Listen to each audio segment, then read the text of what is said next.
Thank you. Thank you very much. Thanks to each of you for being here. This is an important topic and one that we've got to wrestle with. You know, over the last year and a half, far too many of our once respected academic institutions in America have become hotspots, not just places that tolerate it, but hotspots of anti-Semitic rhetoric, violence, and hostility. The inaction of both university presidents and university administrators, along with inaction on the part of the Biden administration. These are things that have allowed a notable and unfortunate surge in anti-Semitism to create an atmosphere of fear and intimidation, depriving Jewish students, among others, of the opportunity to have a safe learning environment, an environment that's conducive to learning as opposed to something quite the opposite of that. Now, in contrast, just over the few weeks he's been in office, President Trump has already issued an executive order to combat anti-Semitism on the campuses of America's colleges and universities. To enforce that mandate, he's established the Federal Task Force to Combat Anti-Semitism, which plans to visit 10 universities identified as having allowed anti-Semitic violence to foment and to remain unchecked.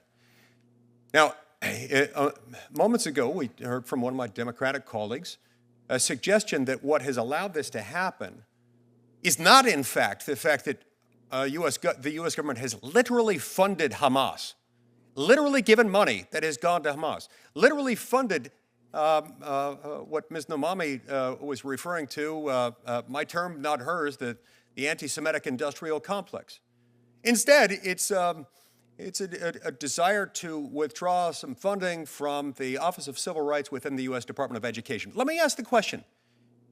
At what point did the Office of Civil Rights inside the U.S. Department of Education do a darn thing about this? At what point did they stop funding from going to Hamas?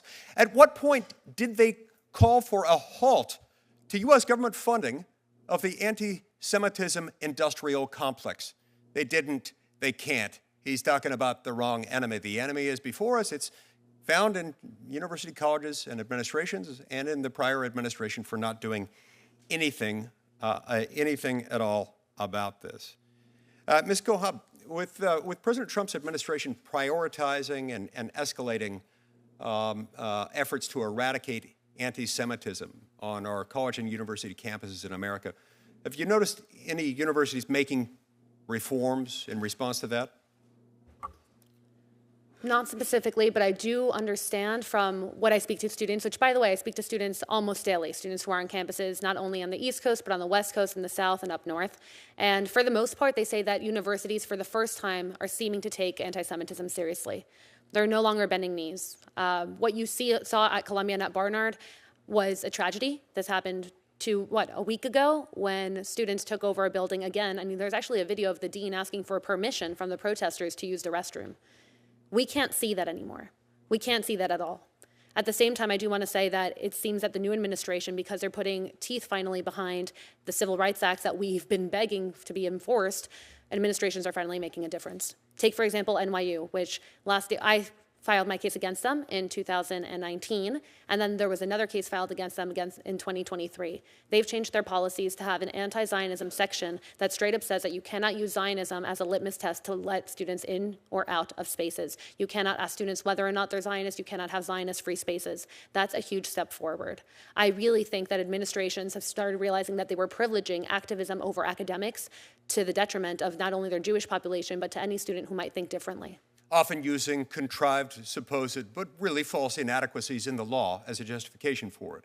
Either an interpretation of the First Amendment that it really can't be reconciled with First Amendment jurisprudence, or in some cases, supposed inadequacies of the civil rights laws that don't exist. Now, the Anti-Semitism Task Force plans, at least initially, to visit the following 10 schools: Columbia, George Washington, Harvard, Johns Hopkins, New York, Northwestern, UCLA, Berkeley, Minnesota, and USC. Are there other schools that you would add to that list that ought to be at the top? How much time do you have?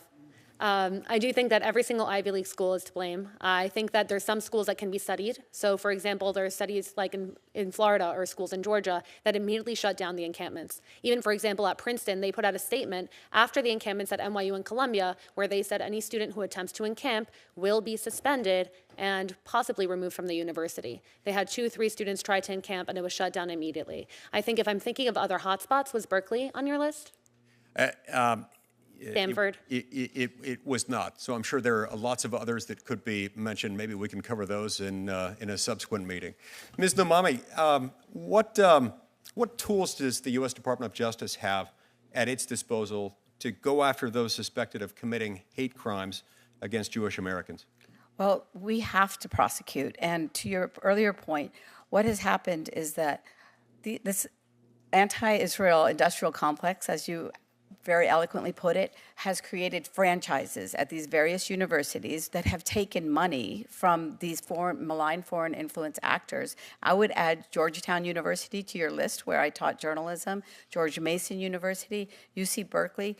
They are creating this conveyor belt of radicals that are now going into our streets and on our campuses. The efforts that the Justice Department has to do is, 1, investigate the malign foreign influence. Behind me, you will probably recognize the familiar color of the Code Pink activists.